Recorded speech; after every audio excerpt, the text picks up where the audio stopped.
ela vai sofrer com isso, vai sentir dor, ou o bebê vai sentir dor na hora da retirada das células-tronco? Como é que é o processo todo, como é que funciona tudo, doutor, desde o princípio? Bom, essa é uma forma de obtenção de células-tronco que é totalmente segura, tanto para o neném quanto para a gestante.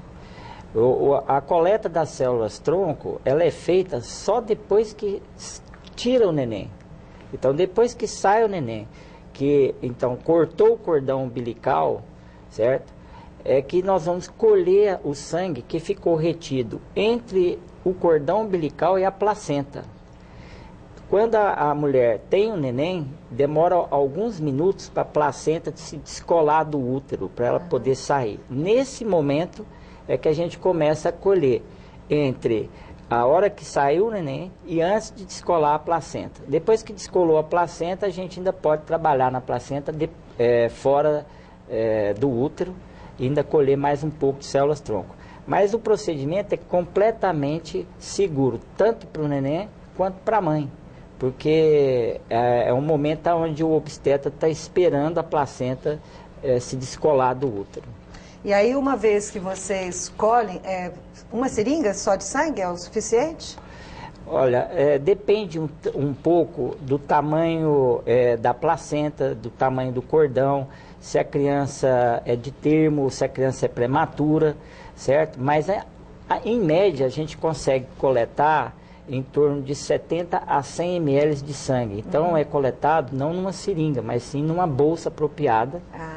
E essa bolsa, então, depois é levada para o laboratório, onde nós vamos fazer a separação da camada de células-tronco para congelamento. E aí é o armazenamento? Isso.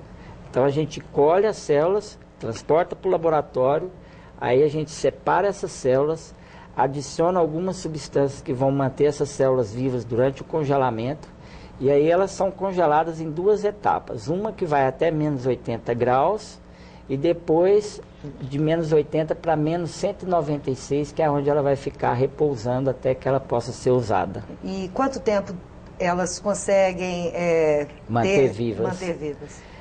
Com o sistema de congelamento hoje que nós temos, a gente consegue manter as células vivas por um período em torno de 20 anos. Provavelmente vai se estender mais esse período. É porque o sistema de congelamento dessas células surgiu no mundo há aproximadamente 20 anos. Sei. Então relativamente recente. Entendi. Foi até na França, não foi? O primeiro transplante de cordão umbilical foi na França em 1988. Eu li isso hoje. E o interesse de congelar o sangue do cordão cresceu muito a partir do início de 90, né, da década de 90. Mas 20 anos não é muito pouco tempo. Se pensar, por exemplo, que uma doença vai aparecer, se a pessoa, por exemplo, passa pelos 20 anos, passou, tudo bem, não aconteceu nada, ela tem saúde, e com 30 anos ela descobre algum problema, ou com 40, mas aí tem que esperar o tempo, porque não teve tempo também, né? O que acontece é que, assim, nós já sabemos que essas células podem se manter viáveis até 20 anos, mas o que a gente espera é que ela vai continuar mantendo viabilidade por um tempo até maior, certo? Mas 20 anos pega, assim, uma faixa etária muito representativa, onde a gente pode utilizar essas células em diversas doenças que podem surgir nesse período. E hoje já é possível você congelar as células-tronco do indivíduo também adulto, se precisar utilizar além dessa idade, né? E como se faz isso? Hoje a gente já faz, mas assim, muito direcionado. Então, por exemplo, um paciente que teve uma doença como uma leucemia, tratou e se curou com a quimioterapia normal, há uma chance muito assim, significativa de que essa pessoa possa ou voltar à doença no futuro ou ter um segundo tipo de câncer.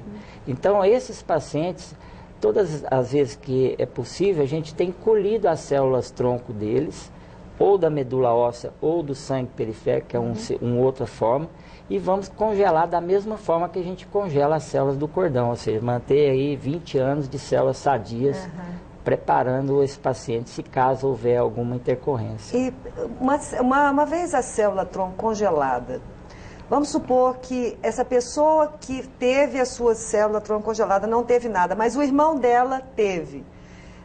O índice de compatibilidade seria maior?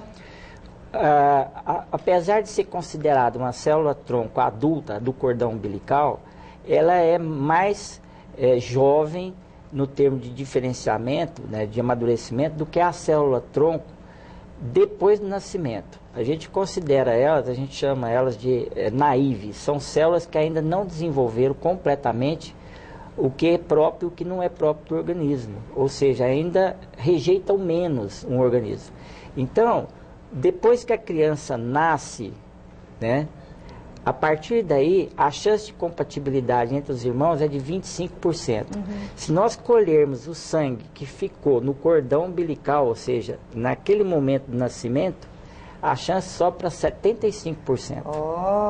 Então, as células-tronco do cordão umbilical, elas possuem uma condição de rejeição muito menor e permite que um número maior de pessoas possam se utilizar. Se beneficiar. Aplicação terapêutica, doutor, em que poderia se beneficiar um paciente? Hoje, as pesquisas clínicas, principalmente com as células-tronco do cordão umbilical, têm crescido muito e as células-tronco do cordão têm sido a fonte que mais cresce em utilização para os transplantes de medula óssea, que as pessoas conhecem.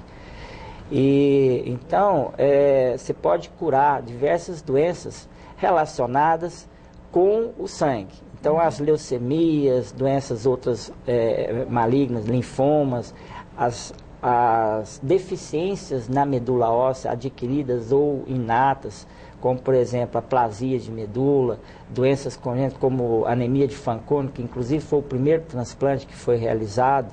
Então, existe uma lista de mais de 20 doenças tratáveis hoje com as células do cordão umbilical. Muito bem.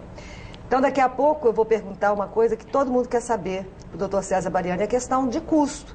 Será que só quem pode congelar as células-tronco do bebê são essas pessoas que têm mais dinheiro, que têm mais recursos financeiros? Será que uma pessoa de classe média, uma pessoa que tem menos recursos até, não teria essa chance de ter o cordão umbilical dos seus filhos congelado?